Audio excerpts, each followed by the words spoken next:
Ishirahamwe Oricom ryatunganije ikiganiro ku bamenyeshamakuru kugira barabire hamwe ibijanye n'intambamyi ziri mw'itunganwa ry'ubutunzi bw'igihugu. Diomede Ninteretse, umuhinga akaba n'umwigisha muri za kaminuza, yari muri ico kiganiro, amenyesha ko hakenewe kubanza gukorwa ivyigwa vy'ingene amahera agabanganwa mu bisata bitandukanye.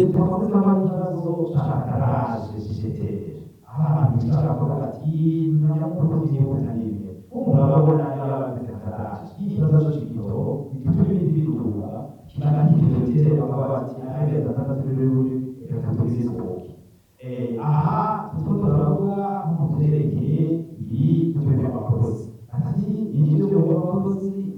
abafataraje gifite ibihaba muri efeberi abakozi babakuye kandi hari abaje gifite sezerano y'ikare turafataraje mugabo rero yavuze ataraje gifite ibyo bihima ibivugamo ugasigura neza igituma iyi priorite nko muri sante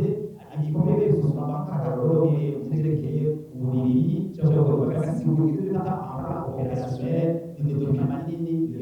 Iyo Gabriel Rufyiri abajijwe igituma amashirahamwe yigenga adatanga akarorero keza mu vy'ubworozi yishuye ati hamwe rikora bivanye na mission ibi ari ryarishinze mu byo twishimiye mu gishamwe mu gishinze ivyo kurima ntibirimo ikibazo rero aho kiri naho kwitiranya no gupfangatiranya ibintu ayo niyo ngorane ya mbere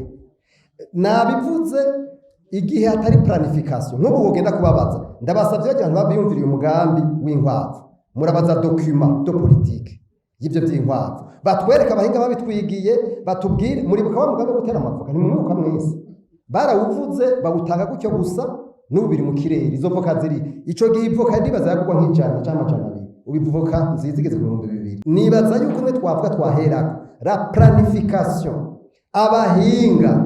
la priorisation ivyo bintu bitagiye imbere barashaka bavuge imigambi bagire nkuru turiko turavuga vision 2040 nagenda babwire yuko ntihatajeho ibitabo ivyo no kwitare document opérationnel